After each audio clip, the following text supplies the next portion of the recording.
Books and Booze, a bookish and wine-induced podcast from two book lovers who have never met. That is the power of the internet.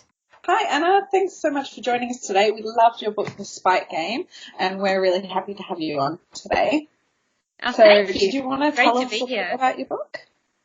Oh, sure. So it's about a girl named Ava, and it starts off with her in a police interview room, and she's getting ready to confess to something that she's done, and she's kind of trying to get the confession together in her head in order to tell this story. And it goes back to high school when she's bullied by it's mostly girls and one guy in high school bullied really quite badly by them. Originally they're her friends, and then they kind of turn on her, and basically then she spends the next 10 years one by one tracking down each of these girls and stalking them and infiltrating their lives and trying to get revenge and kind of ruin their lives the way that they ruined her life, or she thinks that they've ruined her life. And so it's kind of all about, I guess, revenge and moving on and ideas around self-worth. And we're very much getting into the eyes of the voice of the bad guy.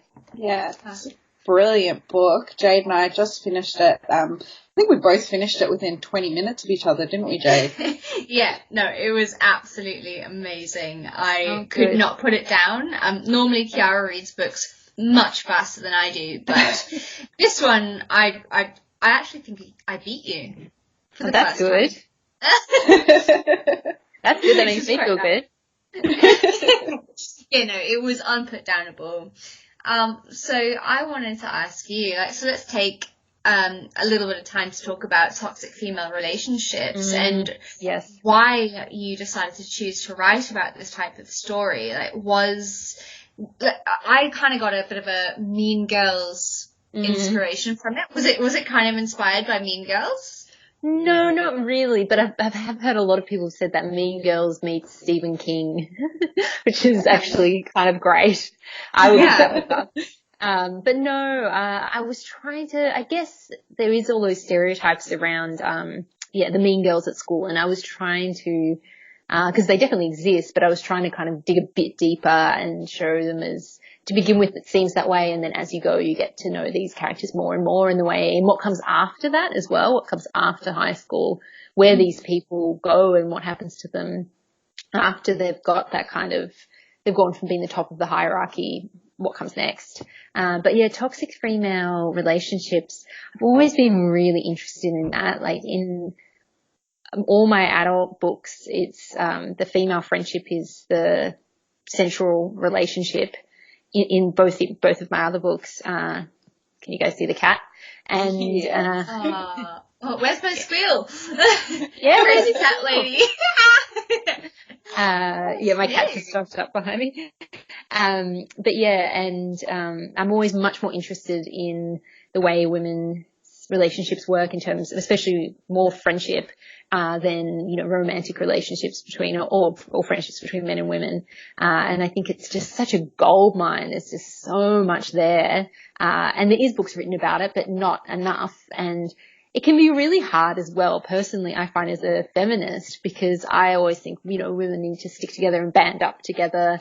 And so I never want to write anything negative about women's relationships, but then that just seems quite reductive to do that and to only kind of tell this very simplified version of the way women exist together. So I tried to have a whole gamut of different relationships going on, but I was really interested in how those kind of things work, especially as you get older, because there can be very toxic female relationships, not just in high school, but, for your whole life. And I think it's really interesting. Yeah, definitely. I think Jade and I have both struggled with female friendships in our lives, and it can be very toxic, and it can be very heartbreaking, and it can be worse than a breakup. Oh, definitely. It really can. And because it's such a strange territory with breakups, there's all these rules and you know what you're doing, but when it's a friend, it just seems just so horrible. Yeah. So it is really interesting. Yeah. We are Books and Booze, so I was wondering what you paired your book with tonight.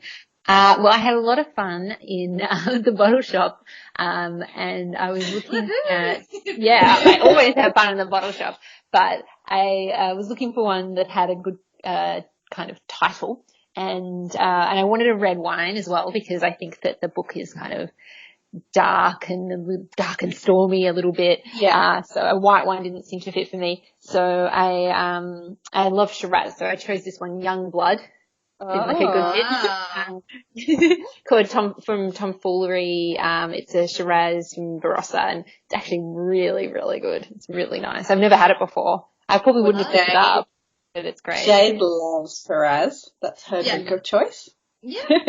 Yeah. So are you drinking Shiraz tonight, Jade? What am I drinking? Right now, I decided to choose the Rare Print series. It's a Yarra Valley Cabernet Sauvignon, 2015. And the reason that I chose this one is because it's only ever produced in the best years. So I thought, because this book, to me, was such a fabulous thriller, and there's been some freaking fabulous thrillers come out this year. I feel like your book has come out in such a great year, and it's just a really beautiful, fragrant wine, and it's got dark berries and an undergrowth and cigar box aromas. So I really enjoyed pairing this wine with it, and it's delicious. But no, not my normal Shiraz. What about you? Well, I went completely different, and I've had a very long week, but I decided to pair it with vodka orange juice, and vodka comes up in your book. I don't know if I'm ever going to be able to handle vodka again after this book. So I decided vodka was my drink of choice this evening. I thought that someone would choose vodka. I was just like, no, don't do it. Yeah, I actually totally forgot about that. That's really funny. That's great. I'm just going to skip ahead. We do have a list of questions, but I do want to ask you, just while we're on the subject. So there's a point in the bullying in your story which has the girls that are bullying the main character, and they dip a tampon into some vodka, and they make her stick it up her private parts. Is like, I've been through some substantial amount of bullying in my life, but is that a thing? Like, my goodness. Yeah. I know. Well, it's not something I've personally experienced. Part of me was thinking, because I try and do the things that are in my book, so I was like, maybe I should do it just so I know how it feels. But then I was like, no, I don't want to do that. You get some kind of horrible, like, yeast infection, I think, if you did that. I think it's a bit of a, like an urban legend almost. I don't think do you think that, like, do you think would you it can sterilize actually get drunk? Yeah, but you would mess around with all the stuff that's going on there. Yeah, your pH balance or whatever that's it is. pH, yeah, that's it. Yeah. But just kill everything. I've heard that if you've got, like, an infection there, you shove a garlic clove up there and that'll help. God. But I'm like, oh God, even that will bloody hurt. Like, it would have hurt, and it would just be vodka. Horrible. Look, I watched a bunch of YouTube videos, people who'd done it, talking about how it felt, and, because it makes you very drunk very fast as well. Does it really? But I think with that, I mean, I was trying to show something because the other girls say they've all done it, but really they just make her do it. And so she feels like peer pressured kind of into it, thinking it's something fun that they're doing, but then they're actually really kind of just humiliating her. But she's not 100% sure if they've all done it or not. By the end, she suspects, but she doesn't actually really want to admit to herself what they've done. But then, of course, the reader, being an adult, reads it and knows that what they've done, and it's just so sad. It's something, because it was quite fun writing that section, because it is something so ridiculous and pretty gross. But I really wanted to be able to have that, because a lot of what teenagers do are ridiculous and gross, but show that real other sad part of it as well. And how humiliating acceptance we have. Exactly. Especially in high school when we're so vulnerable and we're so unsure of ourselves and we just want everyone to like us. Yeah. If all your friends are saying, yeah, we're doing it, then you're going to do it. Yeah, exactly. If everyone's like, oh, it's normal, there's nothing weird about this, then, and you just, because I think it's at that time you don't almost know what's normal. And she's quite naive as well, and she's new to drinking and all those kind of things, and she's like, oh, okay, this is something that people do, so she just does it. Yeah, it was interesting writing that bit, especially because that was all around Brunswick Street that happened. And when I was 18, because I originally am from Canberra, but I moved here when I was 18, and we'd always get drunk and run around Brunswick Street, so it was fun to kind of tap back into that time. So there's literally like YouTube videos of people talking about this, like them putting vodka in tampons and like there's a lot of stuff online about it. Yeah, I can't believe it. Yeah, I've never heard it before. I must admit. I was like, okay, this is like bullying, but to the extreme. Like that is awful. I thought that it was something that to be honest, I thought the editors, like the publishers, would say something. I didn't know if they'd make me take it out, but I thought they might have an opinion on it. They didn't care at all. They didn't even mention it. It wasn't an issue. They didn't even really edit that section. You kind of just went in as is, as I first wrote it, which I was impressed. I'm always surprised what is issues and what isn't. Yeah, I think it's a great part of the book, honestly. I think it like raises that shock value, and you just realize just how severe the bullying is. I mean, this book does have a huge trigger warning for bullying, but it's a very unique kind of bullying as well. From what I'm used to, I just used to get dumped into dustbins. Yeah. Well, I think that's really interesting with girls, groups of girls. I mean, I think that it happens in all sorts of groups, but especially in groups of girls at school. Often it's your friends that are the ones that are bullying you, and that's just even worse. It's people people you think are your friends, and it's all these levels of like subtext and power and control, but no one's actually saying it. No one's actually hitting each other or anything like that. Usually, sometimes they are, but it's just all going on under the surface, but on the top, everyone's still kind of being nice. And it's that idea that like women are trained to be nice and be polite, so they can't just say it. They can't show their aggression. It's all hidden underneath and really violent, but in a kind of subversive way. And I just felt like it was so interesting and so dark. It's really, you could write so many books about it. Well, it's a bit of psychological warfare, isn't it? Yeah, exactly. See, men kind of get out their aggression and they just punch a bloke or whatever, and then they'll get over it.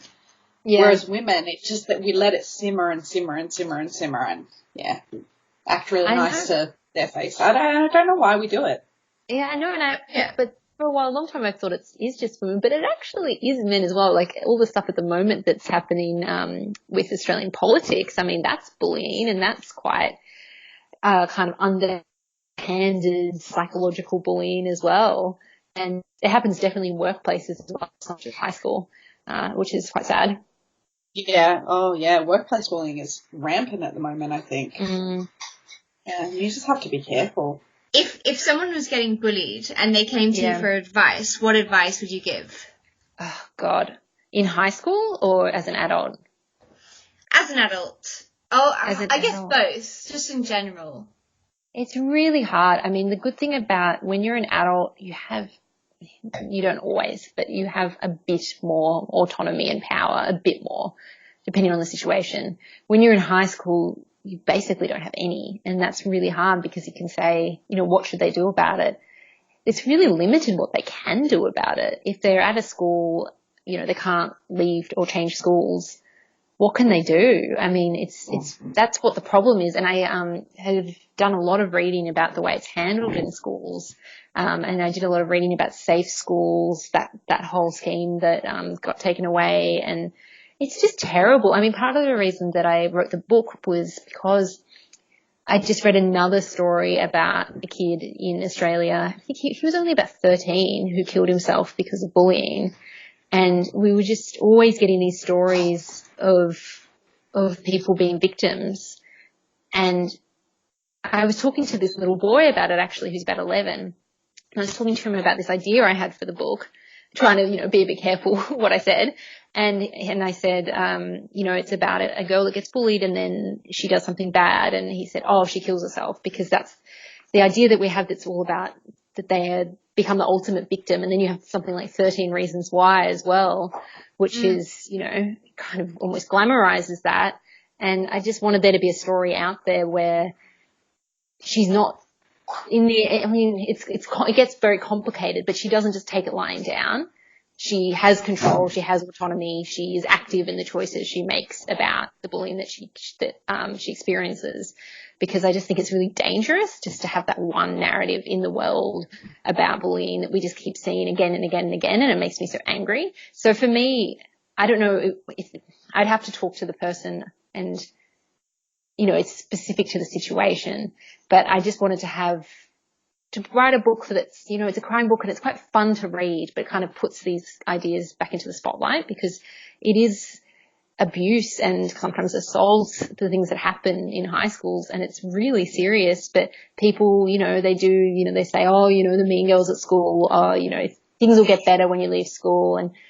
But sometimes the damage has been done by then, and it can be very, very serious. And I think that we shouldn't keep seeing it as, kids will be kids and kids can be cruel, which is obviously true, but take it as seriously as it is. And yeah, that's why I wrote the book to begin with. So it all comes back around to that, I guess. Yeah, and today kids can't escape their bullies at all. So with social media being available 24/7, so they go home, and your book touches this. So she goes home and she gets private messages on Facebook and stuff like that are just further making her life a living hell.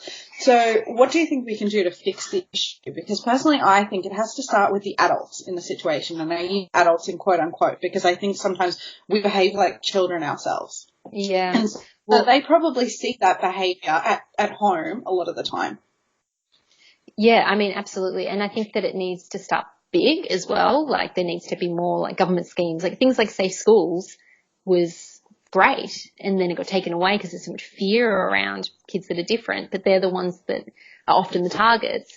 So things like that, like, yeah, people need to think big, I think. And online, I mean, I saw a picture online on Facebook of a teenage girl that was quite similar to the picture that they try and post of her in the book. And it was horrible. It was this picture of a girl who was passed out, and there was stuff all over her, and, I won't go into too much detail what it was because it was just awful. And I reported it to Facebook, and I got back saying, it doesn't, there's no problem with this picture, it doesn't go against our, rules or whatever it is. Yeah. And it was just so clearly so wrong, and it had been shared and posted all over the place. And so just, I think it was disgusting. It made me so angry and upset and I didn't even know this person. And, I think that just on a institutional level, it needs to be taken more seriously, and things need to be done in a bigger sense. And then those things will filter down. No, definitely. Yeah. Getting back onto a lighter topic, your book was amazing. Your writing was absolutely stunning, and it was really well thought out, in my opinion. And one thing I loved was your descriptions. So, for instance, there's a part of your book that goes, the tiredness I carried with me now was greedy. If I closed my eyes for even a few minutes, its tide would pull me into unconsciousness. Like, where do you get your inspiration from when it comes to that level of description and writing? I guess, you just gotta, it is the way it feels. To me, that's how it feels. I remember, when you're jet lagged or when you're just so tired. I remember once I was at uni and I was just so tired, and I just felt that, like, I could feel the waves coming over you, and I eventually just put my head down on the desk and fell asleep in the library. Wow. But it's just like, that's how it feels to me. So I don't think that I kind of really think about it too much. It's just, that feels like the best way to explain the feeling. Yeah. Well, that leads me into a question that we got from one of our listeners. So this is from jen.wiggy80, and she asked you, how do you develop your plots? Does it start with a character who drives the narrative, or does the plot appear fully formed? Character, definitely. Usually I have an idea of the plot. I think that the plot and the character have to be so intertwined you almost can't separate them. Which, I mean, is easier said than done. I know it's frustrating when you're at the beginning of writing something like that and someone says something like that and you're like, well, what does that mean? But yeah, they have to be really closely linked. And so for this one, I mean, this one I've been working on for such a long time. It's so hard to think about, the roots of it because it kept shifting and changing. But it was like like a short story and a short film and all sorts of stuff before it became a full-length novel, right? Yeah, exactly. It was. And I just kept coming back to the concept and I really loved it, but I just kept not quite getting it right. And then it just hit me this way of structuring it. So that does go back to plot, with having it as almost like an episodic novel. And then each episode is one of the characteristics of being a psychopath, because at school she keeps being called a psycho. And so that's like the way she kind of sees herself, and it's also the people who are kind of abusing her, I guess, the kind of characteristics that they're showing. And so once I had that in my head of separating it into these 8 sections of these 8 characteristics, and having those very centered on different times, then it made a lot more sense to me and it really clicked in my head, and then I wrote it really fast. But having something like that, a structural thing, can really help, I think, and can really help you build it. And even if down the track you end up, like even if I ended up taking those things out, it's just there for you sometimes. Because sometimes I have had things like that and just taken them out. But it's just such a good way of, giving yourself a way of structuring it and kind of breaking it down, because writing a novel is so hard. I mean, you guys know. It's so hard, it's so big, and just getting your head around it can be so difficult.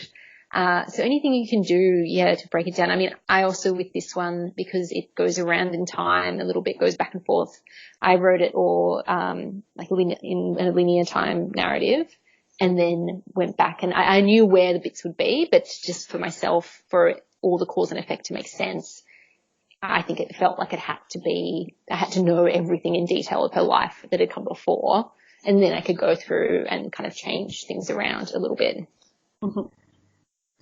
I really like that, the way that you've done that. So you wrote her story from pretty much beginning to end, and then you chopped it and changed it to be the flashbacks and then the present day. Yeah, exactly, because it made more sense for me if you're trying to tell a story, because I feel like memory isn't necessarily linear. You kind of, one thing kind of leads to another, and then you think, oh no, but I can't keep going with this unless I go back and explain this. And you don't really tell a story just from start to finish. And the way we remember things isn't as clear as that. Like one subject leads to the next and your brain goes to something else. And so I wanted to kind of illustrate that within it. And also it's a great way of kind of setting up a bit more mystery. If you're leaving things out and the reader doesn't know and then has to, try and guess what happened, and then you tell them. And so it was really fun. I love that. I love structural stuff. I find it's just so much fun. I also found that the exploration into, psychopathy and stuff, like, so fascinating and really gripping. The fact that, like, Ava, the main character, really believes that she's a growing psychopath, and throughout the book it's like her self-diagnosis. That was incredible to me. I thought it was really well done. Oh, thank you. Yeah, I read John Bronson's The Psychopath Test. Have either of you guys read that? I haven't read it, but I've heard of it. Yeah, you should. It's really good. And that's one where they go really deep into what it means to be a psychopath and all these characteristics.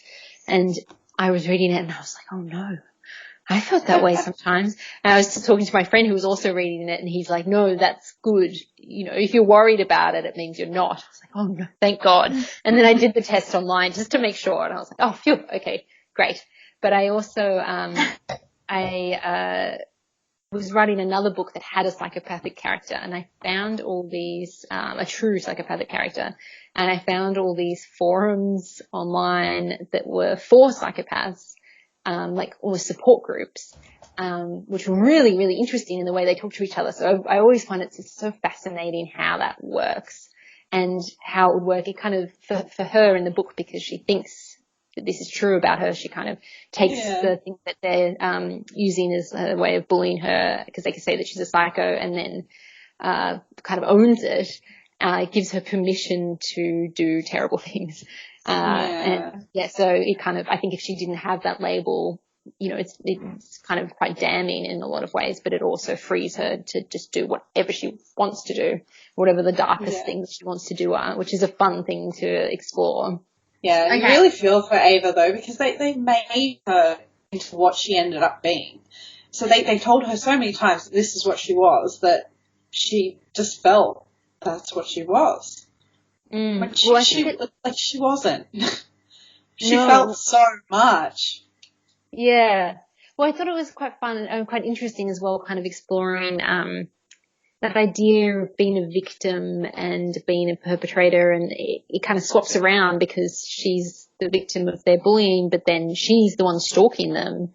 Yeah. And she does terrible things to them as well. And so it gets really muddy of who's really the victim in the situation. And in some ways no one is, but everyone is all at once, which is quite fun to play with, because I think that, you know, in old like noir films you have like the femme fatale, and then you have the like body on the slab kind of thing who's like the innocent victim, or the you know, the girl next door character. So I find it really great to write female characters that kind of go back and forth between these kind of the two sides of the dichotomy, and can be a bit of both, because I think in some ways we all are. Yeah. Well, it's nice to have a well-rounded character. Sometimes in literature or in movies and stuff, women are very one-dimensional. Oh, definitely. Gosh, yeah. Sometimes you look at things and you're like, we're not like that. Come on, we have a lot of depth. Yeah, things are getting better, but God, thank God it was painful. Sometimes it was just so hard to watch the movie when it's like that. It's just frustrating. So Ava and Evan share a love of true crime. They talk about stories like Mr. Cruel and Clearly Would Be Murderinos. Jade and I are both murderinos, and that's something that we've bonded over. And you're a murderino too? Oh, of course. So where does your love of true crime come from? And are you listening to any other true crime podcasts that you could recommend? Well, I don't know where it comes from. I would like to know. I think in some ways, I'd like to say in some ways everyone has that deep-seated interest in it, but I don't know if that's true, because sometimes I try and talk to people about this stuff and they just look at me like I'm completely insane. Yeah, most people look at me like I'm crazy. Yeah, I know. It's really funny. And then you find someone who's, you know, a murderino, and you start saying this stuff, and instead of them looking at you, their eyes light up and they get really excited as well. Which is really nice, not feeling like a sicko anymore. So do you have any other true crime podcasts or anything? Well, I mean, I think everyone would probably know the ones I listen to. So, you know, Case File, although I have to have small doses sometimes, because sometimes it can be really intense, but it is great. Just so well researched. The thing about Case File is that it's just not comedy. It's just pure emotion and like horrid stuff. So you've really got to take your time with it. Yeah, exactly. Zealot, I've been listening to a little bit. That's an Australian one about cults, and that's comedy too. I like cults. I think they're fascinating. Yeah, exactly. I've been writing something about cults lately, so I've been reading and listening to and watching all cult stuff, which has been great. Really, I found some weird stuff online as well. Have you watched, sorry to interrupt, but have you watched what's the one, the Rajneeshi one on Netflix? What's it called? It's like Holy Mountain. Wild Country. Wild Country. I haven't watched. No, I haven't watched that one yet. I've watched Holy Hell on Netflix, and that was amazing. Okay, Wild Country is so good. Yes, it's on my list. Okay, I've got to watch that. Maybe I'll watch that tonight. Have you watched? I think I'm going to go watch it too. Yeah. It's so fascinating. If I can get my partner to be into it, then that's what I'm going to do. Yeah, it's so interesting though, cults. It's all about human behavior and you know, how you can manipulate people and just, yeah. And everyone's got to be interested in that, surely. I think, yeah, in human nature, for sure. Yeah, for sure. So I wanted to ask you, with the character Ava, is there any part of you in her? So obviously, like, your love of true crime is part of her. But like, so there's a certain part in the book where, say, she can't ride a bike. Can you ride a bike? Now I can. That's so funny that you picked that one. There's so much. I mean, I shouldn't say that because she's a crazy stalker, but yes, there's so much that's from me. So much. But yeah, that's so funny that you say that one because yes, it was like my deepest shame growing up because I just could not do it. And, but then last year, my husband helped me learn and it was just such an amazing feeling the first time I rode by myself. Yeah. And because it was this thing that I always used to lie about it because I was really embarrassed. It seems ridiculous now, but I was so embarrassed that I couldn't do it. So I'd always lie about it. And, yeah, me and him would like, he spent years every so often, every year or so, he would try and teach me and then I'd get upset because I got so frustrated and kept falling off and like going straight into trees and stuff. Aww. And, and then he taught me and when I could finally do it and it clicked, it was just amazing. And it was actually, I'd just gone through this really hard time in my life and I was, you know, and been really sick and then I, got up one day and I felt way better and I was like, okay, I'm going to cycle to where I was working from, which is a little studio, which was only like a 5-minute cycle. But I cycled there and it was just such an amazing, freeing feeling. It was when I was writing the book, so I put it in, although Ava never learns to do it in the book. And what about her taste in music? So MGMT and Florence, very Triple J kind of stuff. Is that the type of music you like? Because that's the type of music I love. Every time you mention music in there, I'm like, I love that. Yeah, I do. It was quite fun because the book, it starts in 2008 and then it goes over 10 years. So it was really fun to try and hook, the music to that time and kind of, you can just hear it in your head a little bit. It kind of reminds you of that time and kind of what you were doing in that time because it's a hard time period because 2008 doesn't seem that long ago, but it was a decade ago. It is, yeah. It really was a long time ago. Yeah, so yeah, I love that kind of stuff. Like my husband's in the band Alpine. I don't know if you guys have heard of them. They used to be played on Triple J all the time and, so we always used to go and see heaps and heaps of gigs and all that kind of thing. And, but yeah, it was great to put it in the book.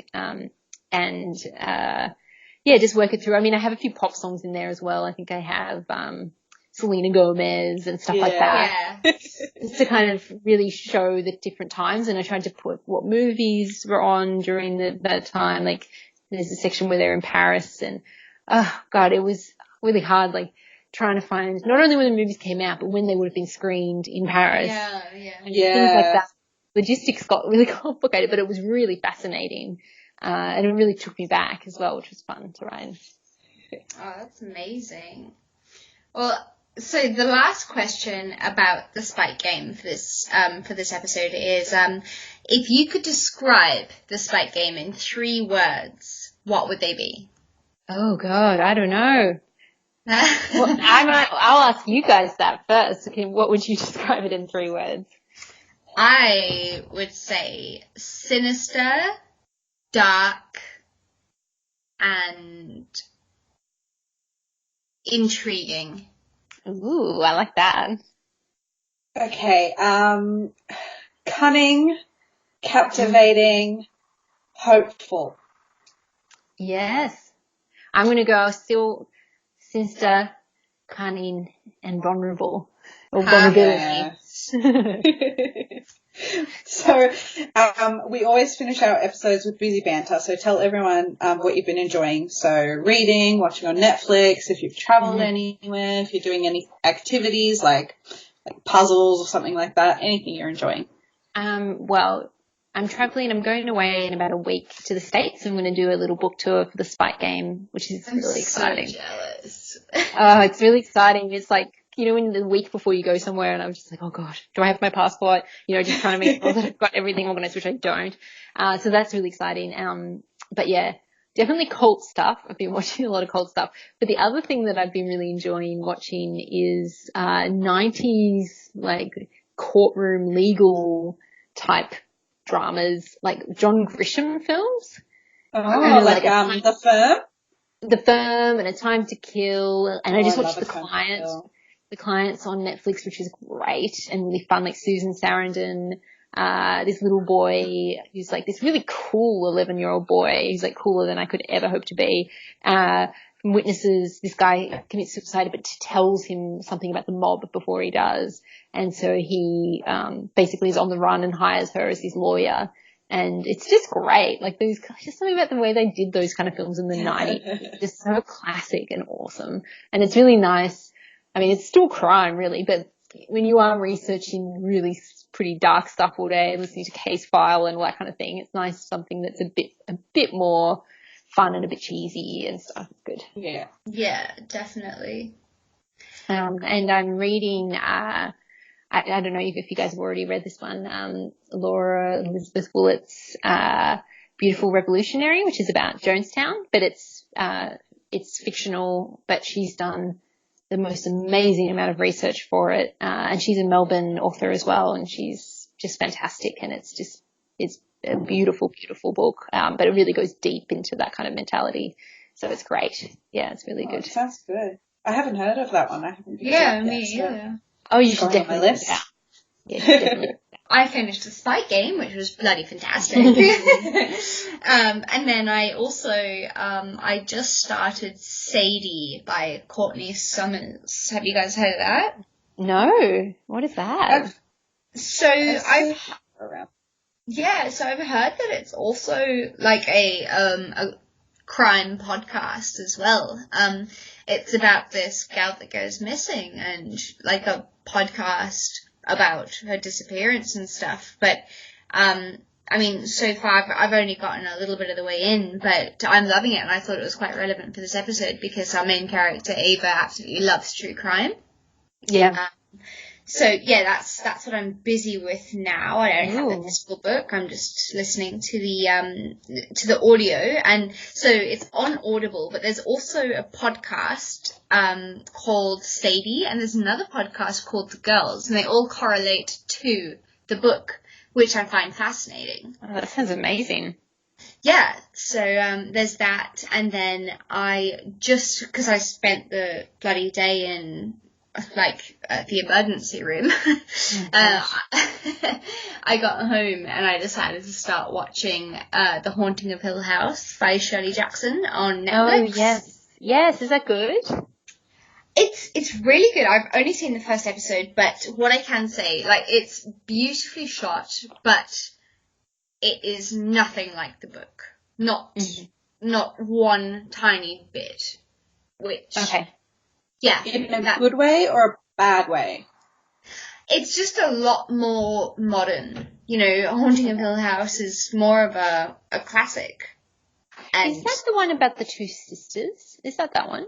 That's We've Always Lived in the Castle. Oh, yes. Okay. Yeah. That's a really good one. I actually didn't really enjoy The Haunting of Hill House, but I thought that I'd try the book just to see what it was like. But didn't really enjoy it. But yeah, the Netflix show so far seems great. But for a first episode, it's very dark and atmospheric. But I think it might be a little bit too slow paced for someone that hasn't read the book, maybe. But anyway, what about you, Chiara? What have you been enjoying? So I started reading The Ruin by an Australian author. It's Dervla McTiernan. Yeah, that's great, that book. Yeah, I'm really enjoying it. Like, I love things set in Ireland. And it's like a crime series, so I think it's going to be a series because the end, it mentions this, and another one coming out next year. And I'm really enjoying her writing. I think it's fantastic. Yeah, it's amazing, that book. I read it when I was in Tokyo, and it was terrible because I just wanted to keep reading the book. But I was meant to be out and exploring, and which was amazing. It's an amazing place. But deep down, I was like, oh, I just really want to keep reading the book. It was so addictive. That's the classic bookworm problem, hey? Yeah, I know. Yeah. It's I'm in this terrible. beautiful place, but my book is better. Yeah. Yeah, it was weird because she's from Melbourne. She's from Australia, so it's like an Australian, and she's writing about Ireland, and I'm in Japan. I watched Surf's Up last night, which is like a little cartoon movie, the penguins. I love it. I've never seen that. It's so good. Well, I'm a surfer. I've never seen it, and then I got yelled at. I'll have to check it out. It's very cute. I think it must have come out at the same time as Happy Feet, or around that time. I think Happy Feet came out first, I think. And then a year or two later, Surf's Up came out, and it was bloody brilliant. Yeah, it's very cute. I liked it. Oh, okay, I'll check that out. Something lighter. Yeah, I'm not a big fan of animation, but that one definitely won me over. It was just so funny and really good animation too. Anna, so your book is coming out on the 29th of October? Oh, no. Yes. No, earlier.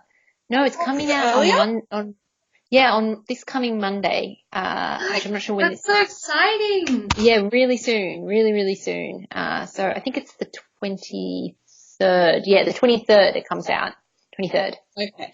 So everyone rush to the shops and get it because it is fantastic. But Anna, do you want to let people know where they can find you on social media?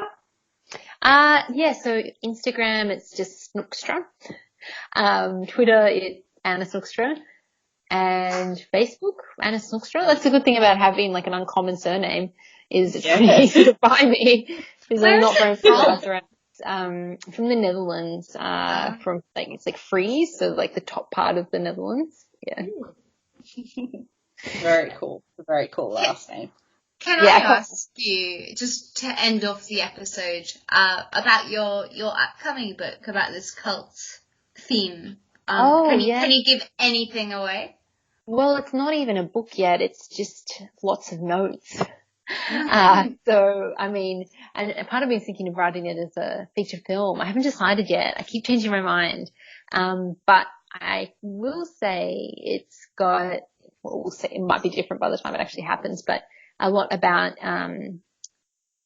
breath games and breathing and purling. Purling? Yeah. What's purling?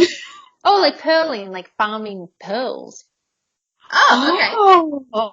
Yeah, I thought it was some weird thing. like a tampon thing. No, nothing weird. No, pearl farming. Pearl farming. Yeah. Well, that's different and unique and sounds amazing. It's requiring lots of research, but like, just the most fascinating, researching pearls and, what holding your breath and playing with breath does to the body, and cults. I mean, all three things are so interesting. So it's really, really fun. Yeah. Well, we can't wait to see how that ends up. Yeah. We are huge fans, and we just want everyone to read your book. So. Oh, thank you. That's so nice. Yeah.